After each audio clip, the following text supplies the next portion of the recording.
Alhamdulillah, pertama dan selamanya syukur kita kepada Allah Subhanahu wa taala. Dengan limpah kurnianya dapat kita bersama-sama berada dalam majlis ilmu. Mudah-mudahan apa yang kita usahakan, apa yang kita laksanakan, apa yang kita kerjakan pada malam ini diberkati, dirahmati dan diredai oleh Allah Subhanahu wa taala. Salawat dan salam ke atas junjungan besar Nabi Muhammad sallallahu alaihi wasallam yang saya kasihi, yang saya kasihi para imam, para bilal, ahli jawatan kuasa surau, serta muslimin, muslimat, mukmin, mukminat yang dirahmati Allah Ta'ala sekalian.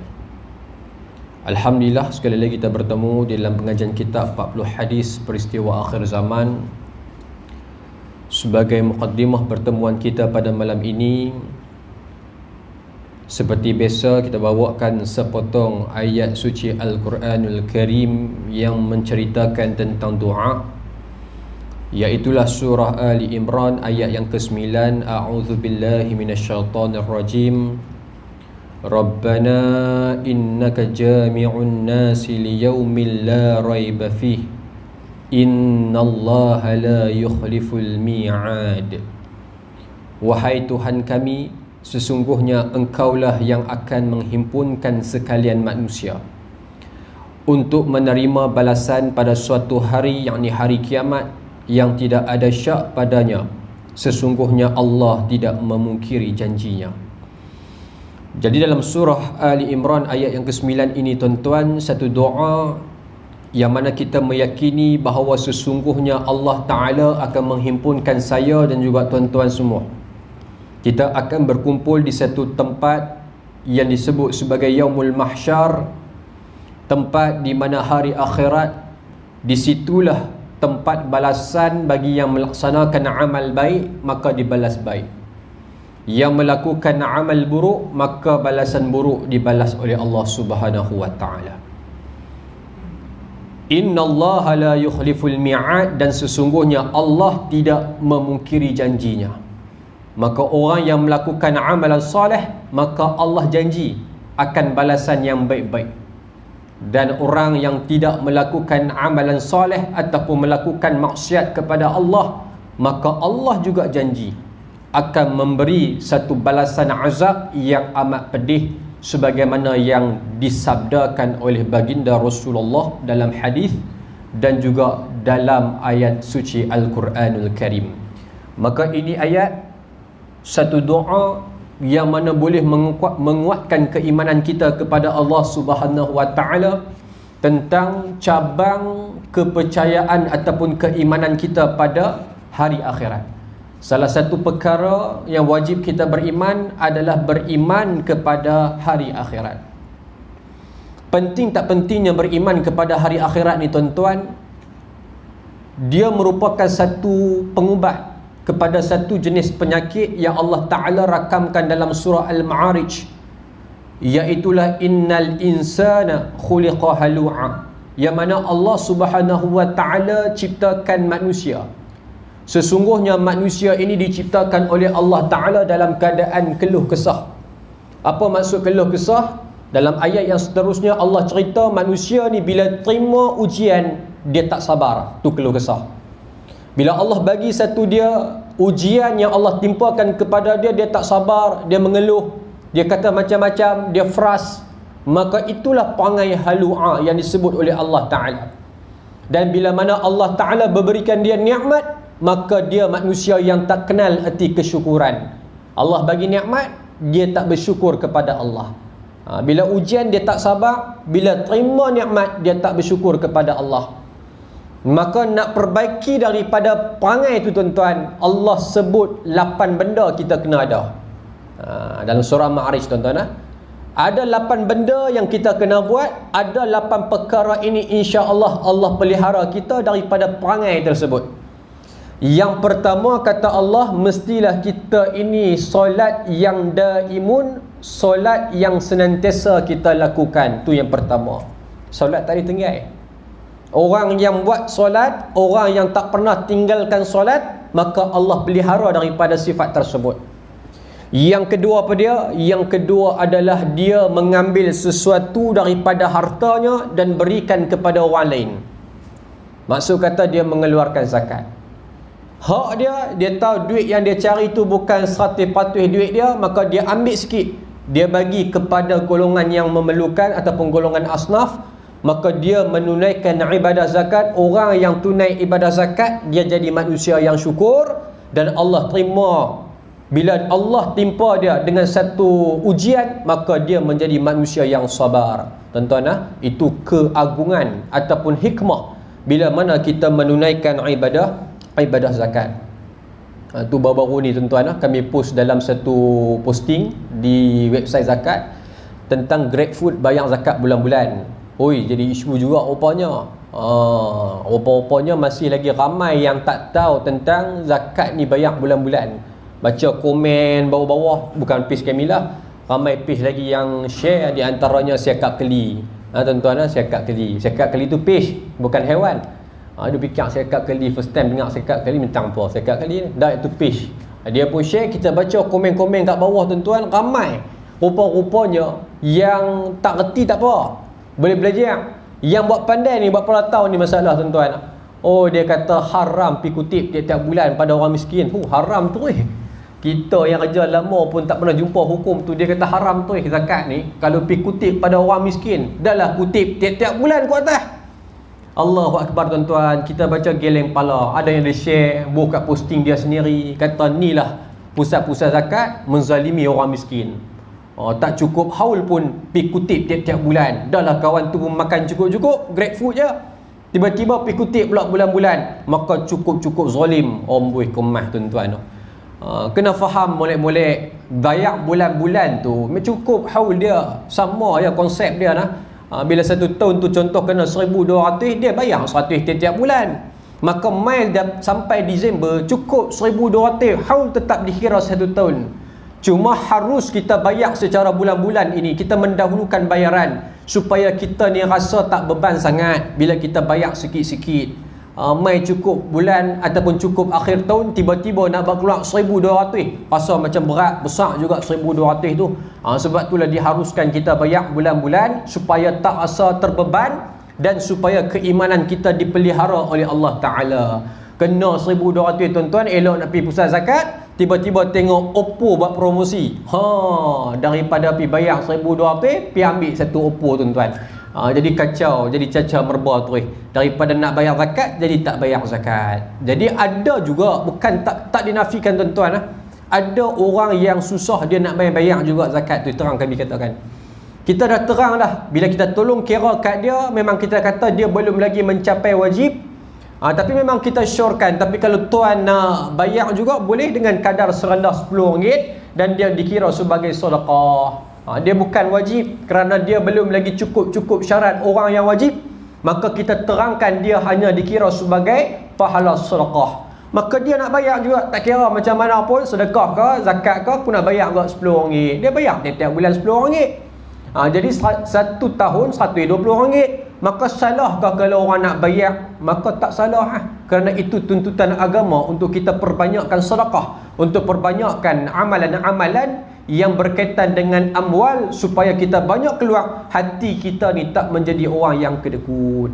Kadang-kadang mereka pun taklah berapa banyak sangat, tapi bayar RM10, maka dia rasa selesa. Mudah-mudahan Allah bersih, Allah sucikan harta dia untuk dia bentangkan di padang mahsyar kelak. Baik, itu yang kedua, iaitulah berkenaan dengan harta zakat. Yang ketiga tuan-tuan, iaitulah orang-orang yang meyakini pada hari pembalasan. Ni yang kita baca doa tadi ni. Orang yang yakin pada hari-hari pembalasan, maka dia juga orang yang Allah pelihara daripada golongan yang hati dia cepat keluh kesah. Itu yang keempat, yang ketiga. Yang keempat adalah orang yang takut pada azab Allah. Itu juga Allah pelihara. Dia dengar ayat-ayat menceritakan tentang azab, maka dia takut, dia khawatir, dia tinggalkan maksiat dan dia taat pada Allah. Itu golongan yang Allah pelihara. Yang kelima adalah manusia yang menjaga kemaluannya daripada melepaskan pada satu tempat yang bukan tempat yang selayaknya dilepaskan.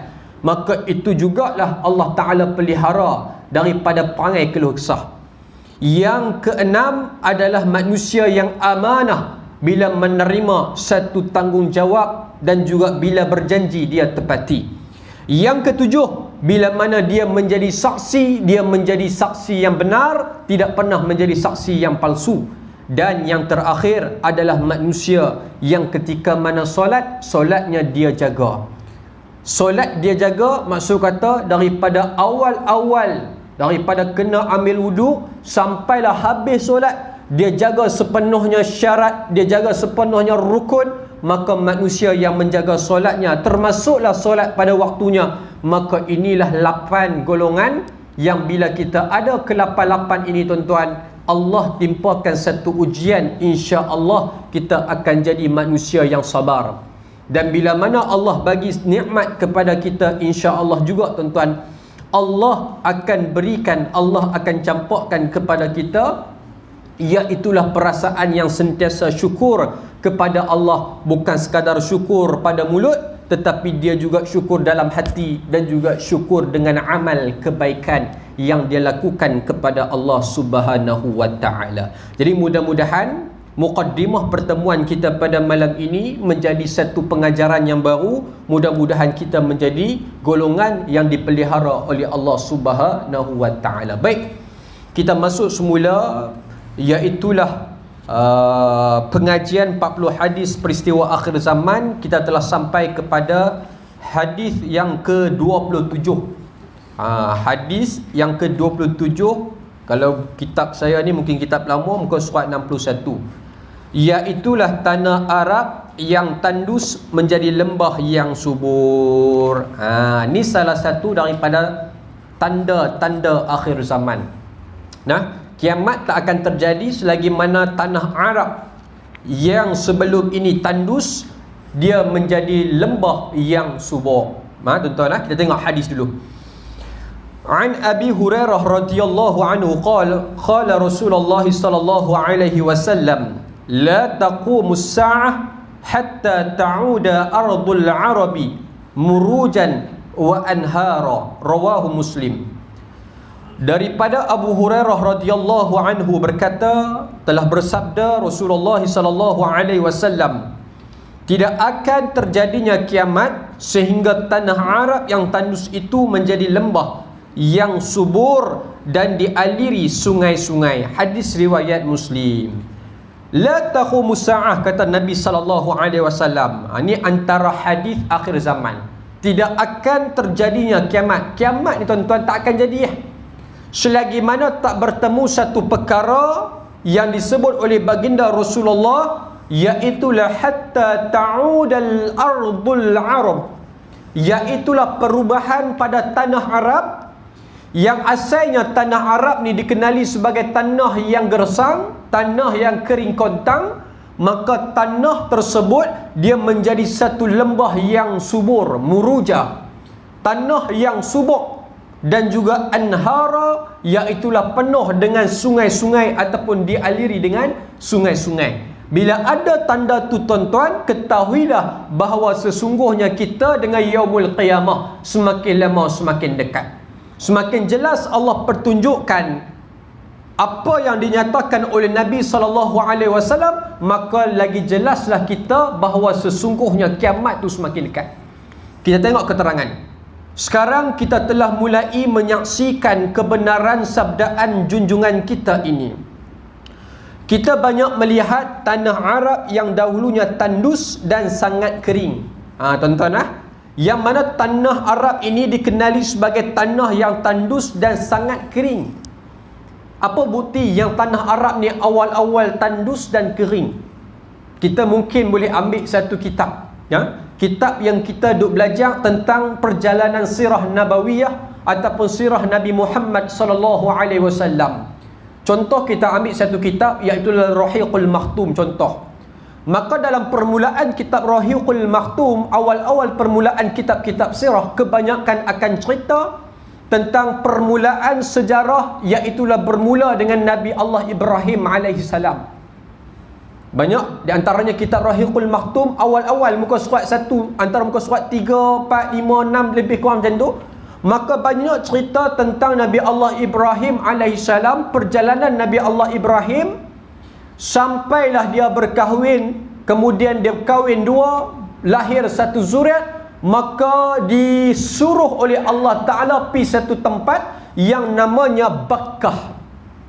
Nama Bakkah, dulu nama Bakkah, bukan Makkah lagi, Bakkah, Bibakkati.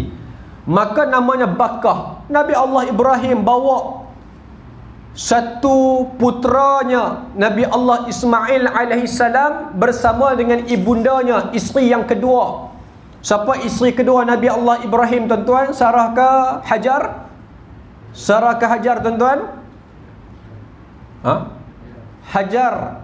Siti Hajar, isteri yang kedua. Pasal apa jawab tak confident ni? Sebut pasal bini nombor dua ni tak confident belakang ni, betul tak?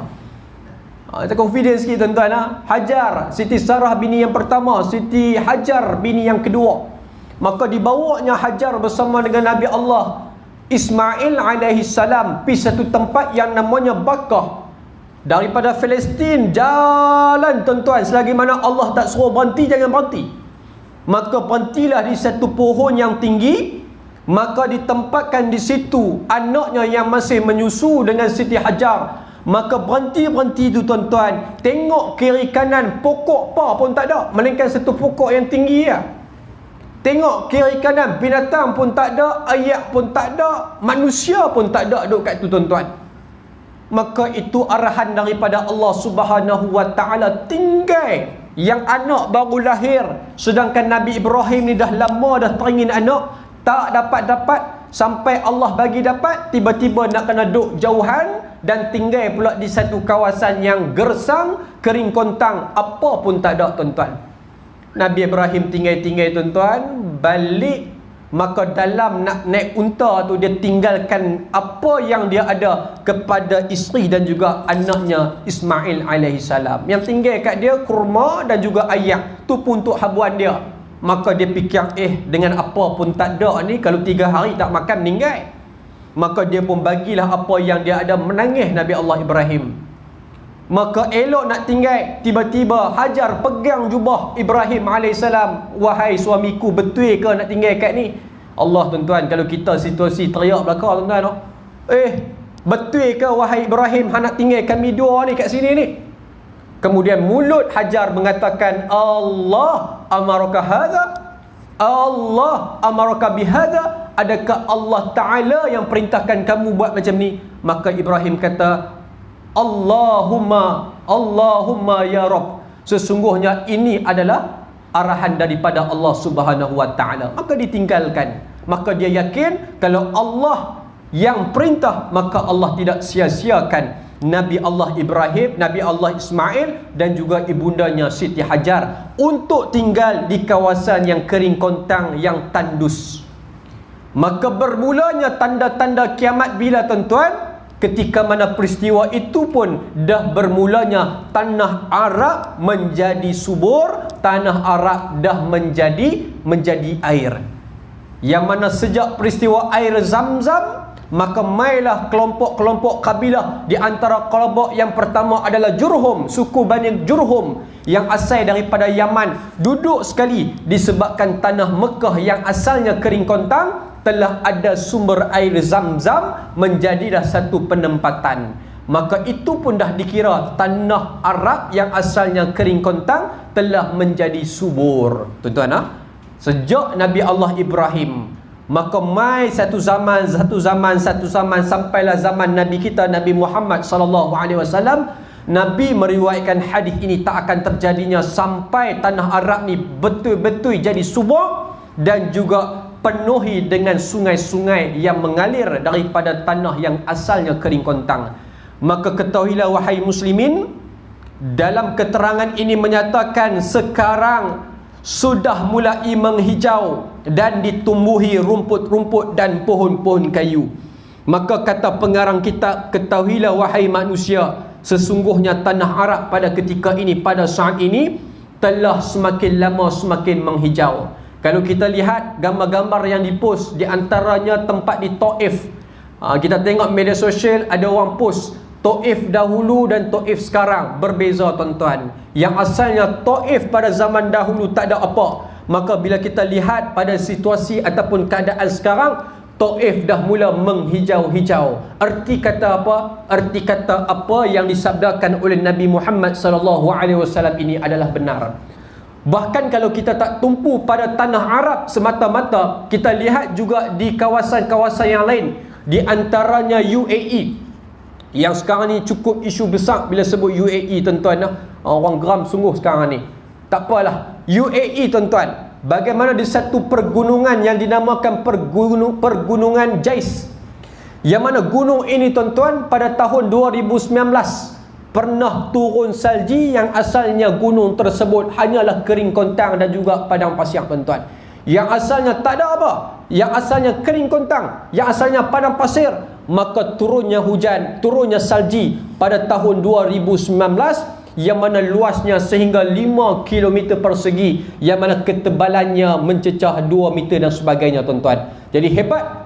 Inilah akhir zaman yang disabdakan oleh baginda Rasulullah. Bila cair saja salji tersebut, apa jadi? Bila cair saja salji tersebut, maka air meresap bawah tanah, maka tanah itu automatik akan menjadi tanah yang subur. Bila tanah itu subur, apa yang terjadi? Maka tumbuhlah tumbuhan-tumbuhan yang menghijar, yang mana disebutkan sebagai murujan, yakni tanah yang subur. Allahu akbar, tuan-tuan. Jelas apa yang disabdakan oleh Nabi SAW, sehingga suhunya mencecah negatif 5 darjah Celsius, tuan-tuan. Negatif 5 darjah Celsius.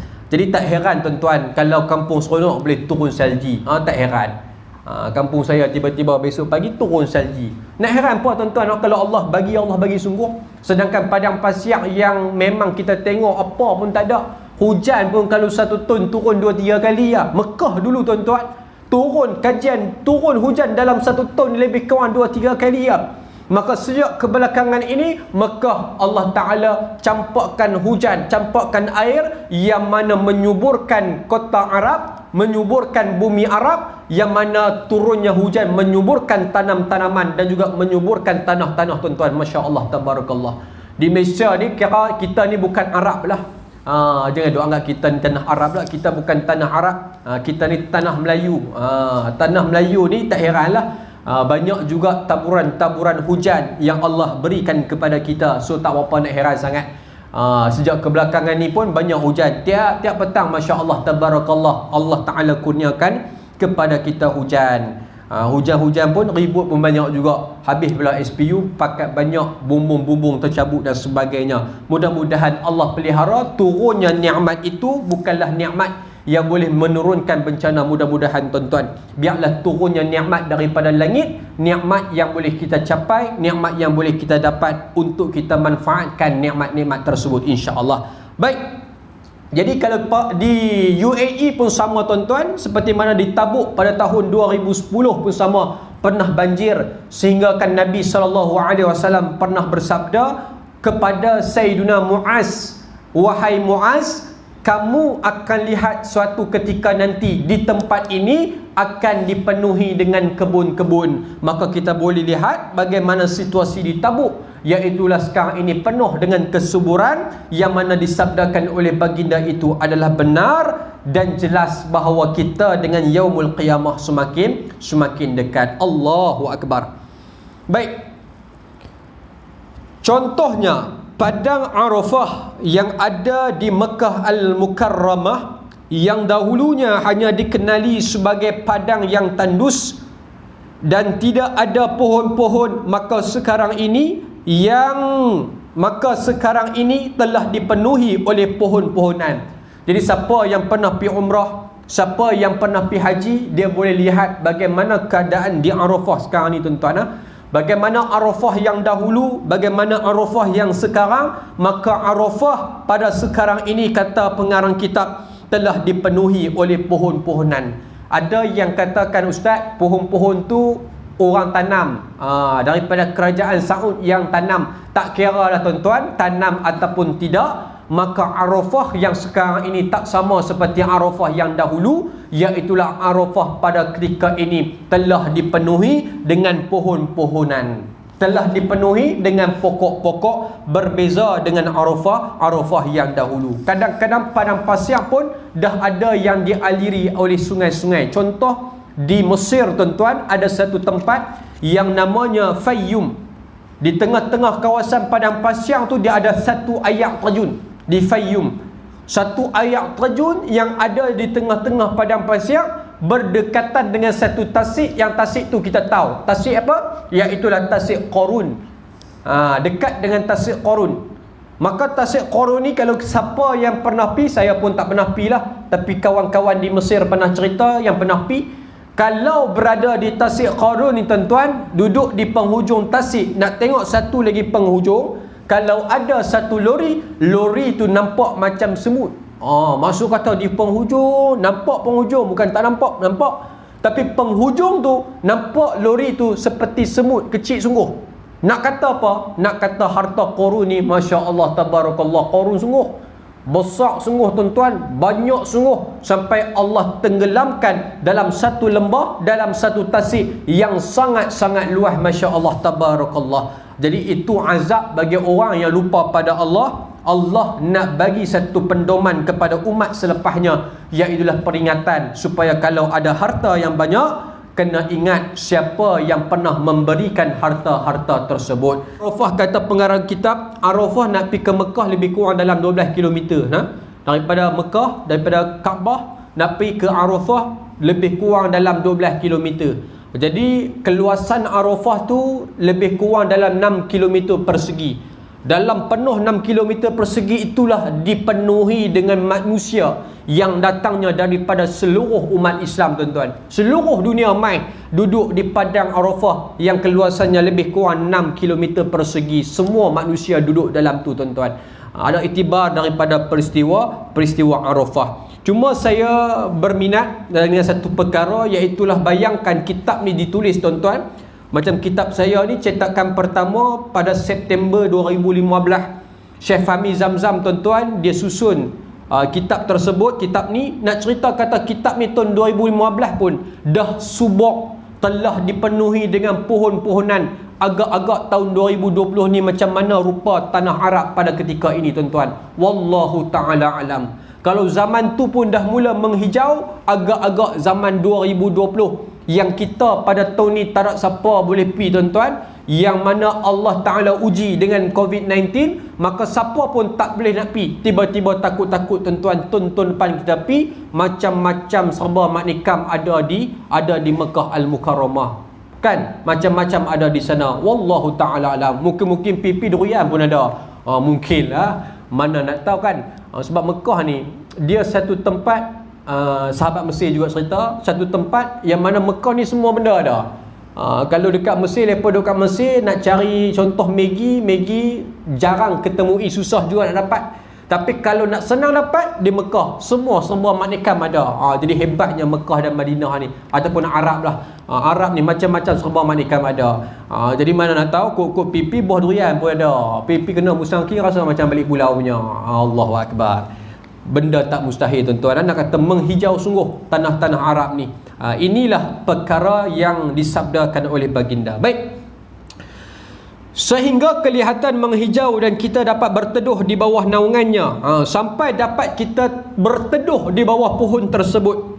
Keadaan ini walaupun menyejukkan mata memandang, namun ia mengurangi gambaran suasana padang mahsyar, tempat berkumpulnya seluruh makhluk pada hari kiamat nanti. Suasana seperti padang mahsyar ini merupakan tujuan utama dan pelajaran penting yang diambil daripada ibadah wukuf jemaah haji di padang Arafah pada setiap 9 Zulhijjah tahun Hijriyah.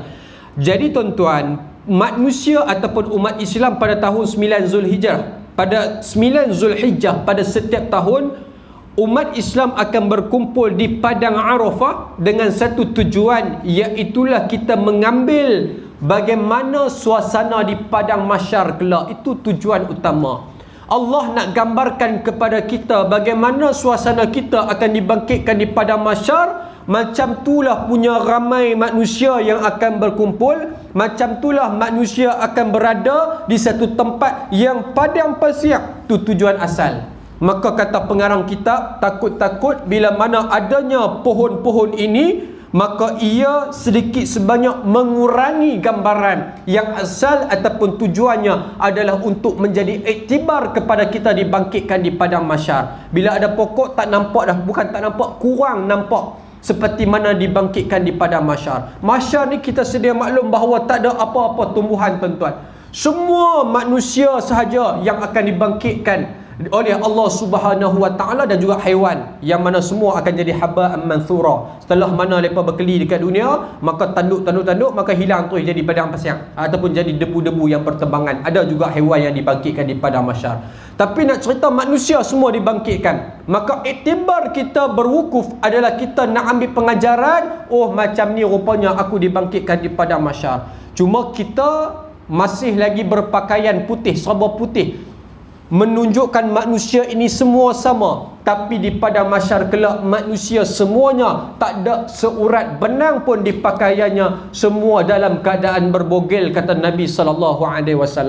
Sebab itu tuan-tuan, pandangan ulama mengatakan bahawa disunatkan wanita untuk rambut panjang.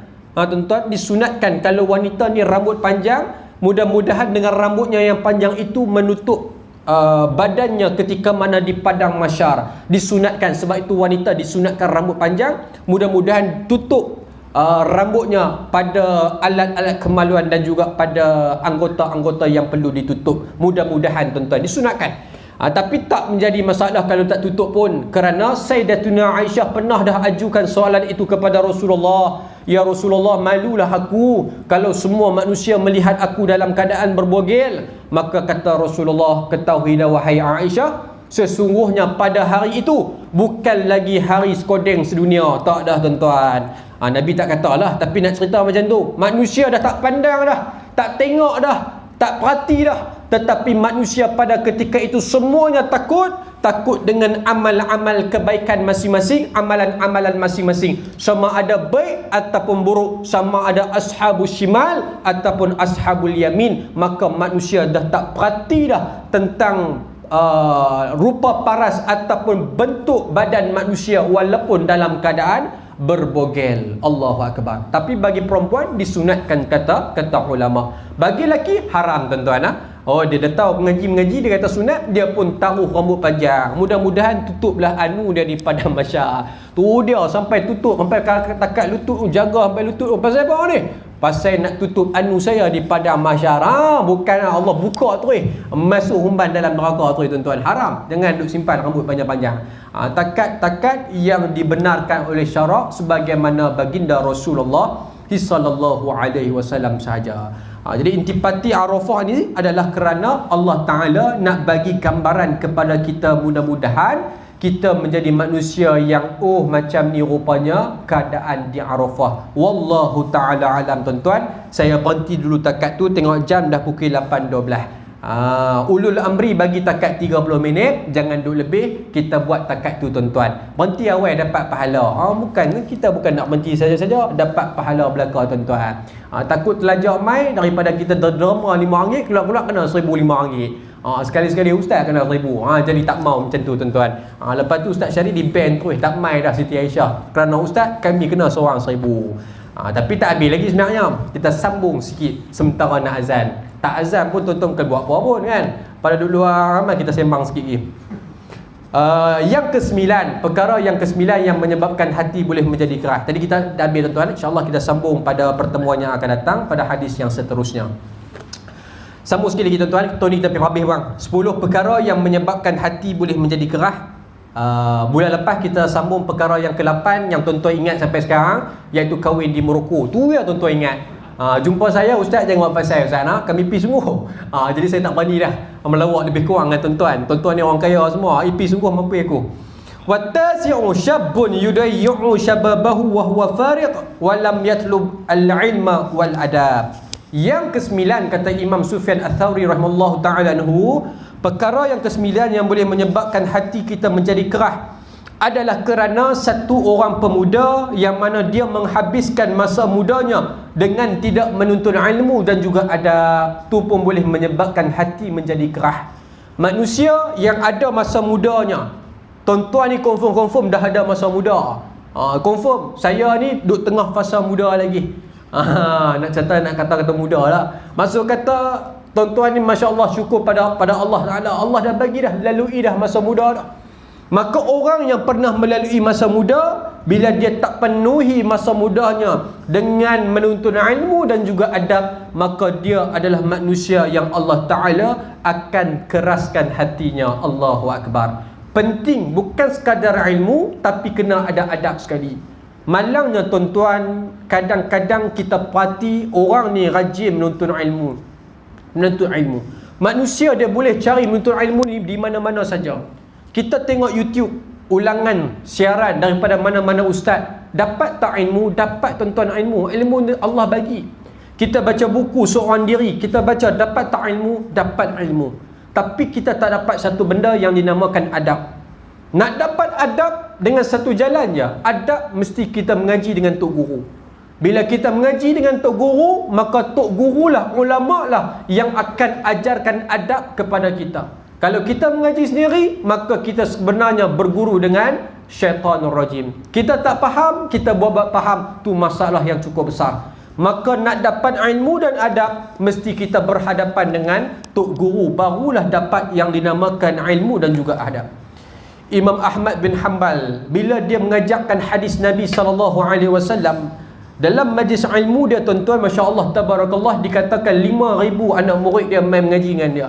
Daripada 5,000 anak murid yang main mengaji, hanya 500 saja yang datang menulis dan menghafal hadis yang diriwayatkan oleh Imam Ahmad bin Hanbal. Yang ambil hadis daripada Imam Ahmad 500. Habis 4,500 buat apa? Mereka main semata-mata nak mengaji adab dengan Imam Ahmad bin Hanbal. Mereka main mengaji adab, tuan-tuan, masya-Allah tabarakallah.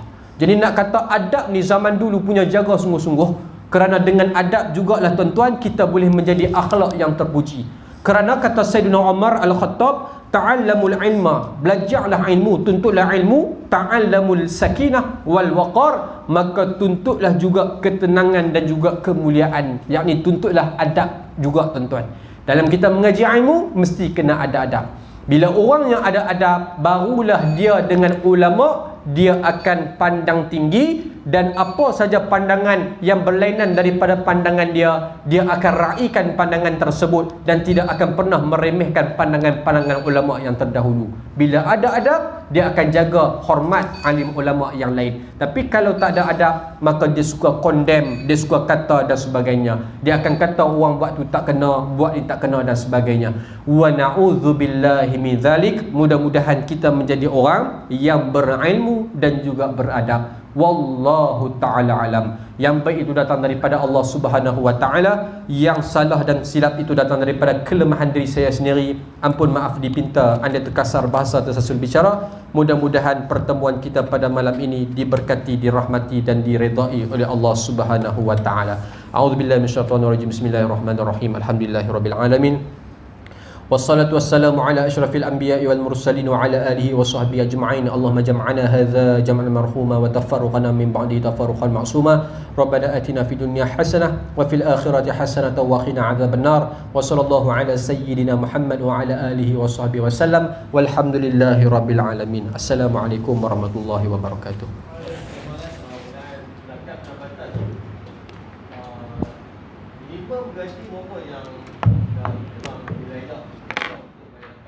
RM2,000 kena kira. 2,000 kali dengan 12, 24,000. Tolakkan diri 9,000, lebih kurang 15,000. Kalau dia ada tolakkan diri seorang aja 9,000, maksud kata dia kalau ada tolakkan diri saja, maka dia dah layak lah. Maksudnya gaji 2,000 tu dah melayakkan dia kena kira. Tapi kebiasaan tak kena lagi. Bergantung kepada tolakan dia lah. Sebab kita tolak 24,000, tolak 9,000, dia akan jadi plus minus 15,000. Cuma nisab tu ni 15,885, jadi belum lagi layak lah. Tapi 2,000 tu kita suruh start kira dah lah. Kalau orang tak tanya Ustaz, kenaan apa? Harta syubhah. Macam contohnya dapat daripada sebuah syubhah lah. Macam interest bank ataupun bank saham kan. Boleh tak kalau dia nak duit ni, kalau dia bagi sedekah untuk buat macam saya untuk buat apa nama bantuan ni, papers ke Kalau tadi untuk buat bantuan tu boleh tak? Untuk beli pampers, untuk beli kursi roda atau tak ada. Bagi zakat berbenang ke hari ni? Ada? Bagi zakat. Okey, yang pertama, syubhah awal ni pada asasnya kita kena buat pada masalah ummah, masalah ammah. Bila dapat satu wang syubhah, wang riba dan sebagainya, kebiasaannya orang akan buat jalan. Duit-duit sumber yang kita akan buat jalan, kita akan buat jambatan yang mana kegunaannya masyarakat umum. Tak kira lah Islam ke Muslim ke, tak ada, masyarakat umum. Cuma ada pernah juga diajukan soalan ini, adakah kita terletak kepada perkara ini saja, buat tandas ke saja ke, buat pembangunan saja. Maka Sahibul Samahah Datuk Seri Hassan dulu bila kita ajukan, dia kata tak, semestinya kita boleh bagi kepada fakir dan miskin, untuk guna fakir dan miskin. Kau boleh beli makanan? Apa dia? Kau boleh beli makanan tak? Better kita bagi tunai, sebagaimana kaedah. Maksud saya bagi tunai dan dia boleh beli makanan. Terserah kepada mereka dan jangan maklum kata ini wang syubhah. Kita bagi terus, manfaat tu biar fakir miskin yang uruskan sendiri. Jangan buat kita, yang ni duit haram kami ni. Hari dia pun kata haram jadi orang bagi aku. Jadi kita bagi ya. Niatkan kata jadi memang duit syubhah, duit daripada sumber ribawi, maka diperbolehkan untuk diberikan kepada fakir dan miskin. Tapi yang lebih baik bila kita guna pada masalah ummah, masalah ammah, buat jalan, buat jambatan, buat jamban dan sebagainya. Yang tu awal-awal dulu pun memang daripada dulu duduk dengan pegangan yang tu saja yang boleh kita guna untuk wang haram ni. Tapi bila ditanya, diajukan soalan pada mufti, rupanya boleh juga dibolehkan diberikan kepada fakir dan miskin. Wallahu taala alam.